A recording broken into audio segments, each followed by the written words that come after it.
Hello friends, വരാനിരിക്കുന്ന പത്തരമാറ്റിൻ്റെ ഒരു അടിപൊളി എപ്പിസോഡിലേക്ക് എല്ലാവർക്കും സ്വാഗതം. എല്ലാവരും ചാനലൊന്ന് ലൈക്ക് ചെയ്യാനും സബ്സ്ക്രൈബ് ചെയ്യാനും ഷെയർ ചെയ്യാനും മറക്കല്ലേ. വീഡിയോ മുഴുവനായി കാണാൻ കൂടി ശ്രമിക്കണം. അങ്ങനെ നമ്മുടെ നയനയെ കൊണ്ട് മൂർത്തീസ് ജ്വല്ലറി ഉദ്ഘാടനം ചെയ്യിപ്പിക്കാനുള്ള തീരുമാനം അനാമികയ്ക്ക് ഒരുപാട് സങ്കടം ഉണ്ടാക്കുന്നുണ്ട്. അങ്ങനെ മൂർത്തീസ് ജ്വല്ലറീൻ്റെ പുതിയ ഷോറൂം ഉദ്ഘാടനം ചെയ്യുന്നത് നയനയായതുകൊണ്ട് തന്നെ നയന പാസ്പോർട്ടൊക്കെ എടുത്തു വെക്കുന്നുണ്ട്. ഇതൊക്കെ കണ്ടിട്ട് അനാമികയ്ക്ക് തീരെ സഹിക്കുന്നില്ല. എന്നിട്ട് നേരെ ചെന്ന് ജാനകിയുടെ മുന്നിൽ നിന്ന് പൊട്ടിക്കരഞ്ഞുകൊണ്ട് അനാമിക പറയാണ്, അമ്മേ, എനിക്ക് ഈ വീട്ടിൽ ഒരു വിലയുമില്ല. സ്വർണവും പണമൊക്കെ ആ നയനക്കല്ലേ കൊടുക്കുന്നത് എല്ലാവരും.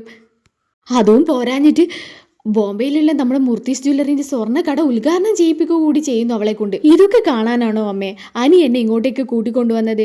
മോള് കരയാതെ, മോളെ ഇനിയും വിഷമിപ്പിക്കാൻ ഞാൻ സമ്മതിക്കില്ല. എൻ്റെ മരുമകൾക്ക് വേണ്ടി ഞാൻ എന്ത് വേണമെങ്കിലും ചെയ്യും. അങ്ങനെ ജാനകി തീരുമാനിക്കുന്നുണ്ട്.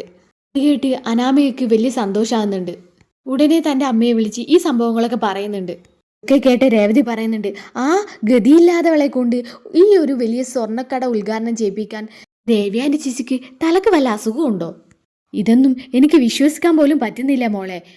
ഞാൻ ആ വീട്ടിലില്ലാത്തതിൻ്റെ കുറവ് എനിക്കിപ്പോൾ അനുഭവിക്കാൻ പറ്റുന്നുണ്ട്.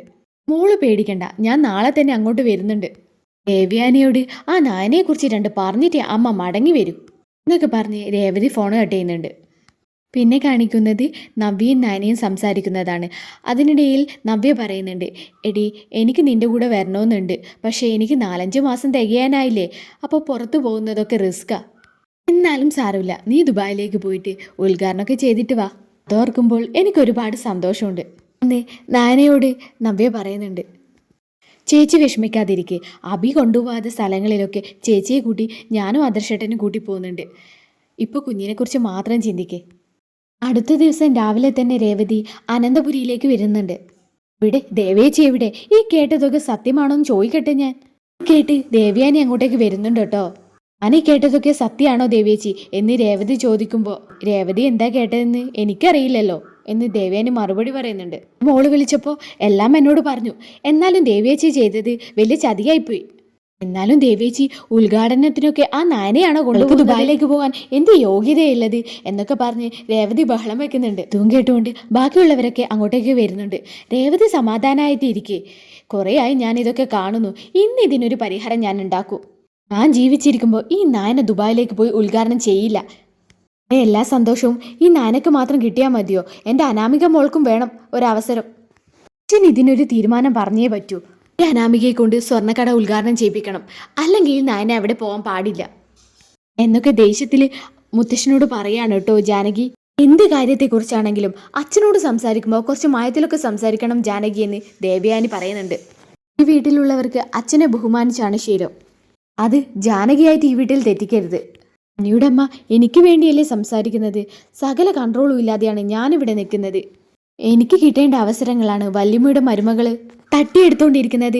എത്രയാന്ന് വെച്ചാൽ ഇതൊക്കെ കണ്ടു നിൽക്കുന്നത്. എനിക്ക് കിട്ടേണ്ട അവസരങ്ങളും എനിക്ക് കിട്ടേണ്ടതൊക്കെ കിട്ടിയാലേ ഞാൻ അടങ്ങിയിരിക്കൂ എന്ന് അനാമിക പറയുന്നുണ്ട്. അതെ, ഈ നായനെ ഒറ്റയൊരുത്തി കാരണം എൻ്റെ മോളെ ഭാവി നശിച്ചത്. അങ്ങനെയുള്ളവളെ കൊണ്ടേ മൂർത്തീസ് ജ്വല്ലറി ഉദ്ഘാടനം ചെയ്യിപ്പിച്ചാലേ പൊട്ടി കുത്തുപാള എടുക്കും. ഈ തീരുമാനം മാറ്റിയേ പറ്റൂ എന്നും പറഞ്ഞ് രേവതി ദേഷ്യപ്പെടുന്നുണ്ട്. എൻ്റെ നാനമോളെ കുറ്റം പറഞ്ഞ് ഒരു വാക്ക് പോലും നീ പറയരുത് രേവതി. കാരണം നാനമോളെക്കുറിച്ച് കുറ്റം പറയാൻ ഇവിടെ ആർക്കും അർഹതയില്ല. നായന തന്നെ ദുബായിലെ പുതിയ നമ്മൾ ജ്വല്ലറി ഉദ്ഘാടനം ചെയ്യും. അങ്ങനെ മുത്തശ്ശൻ പറയുന്നത് കേട്ടുകൊണ്ട് ആദർശ് അങ്ങോട്ടേക്ക് വരികയാണ്. മുത്തശ്ശ, ഈ കാർഡൊന്ന് നോക്കിയേ. നാനയുടെ പേര് ഇതിൽ അച്ചടിച്ചിട്ടുണ്ട്. നാന തന്നെയാണ് ദുബായിലേക്ക് വന്ന് ജ്വല്ലറി ഉദ്ഘാടനം ചെയ്യുന്നത്. എങ്ങനെയുണ്ടെന്ന് നോക്കിയിട്ട് പറ മുത്തശ്ശ. കാർഡൊക്കെ അച്ചടിച്ചതോടെ അനാമികയുടെ ഫുൾ കൺട്രോളും തെറ്റിയിട്ടുണ്ട് കേട്ടോ. ഇനി എന്തായിരിക്കും അനാമിക നായനക്കെതിരെ ചെയ്യുന്നത്? തുടർന്നുള്ള എപ്പിസോഡുകൾ കേൾക്കാനായി ഈ ചാനലൊന്ന് സബ്സ്ക്രൈബ് ചെയ്ത് വെക്കുക.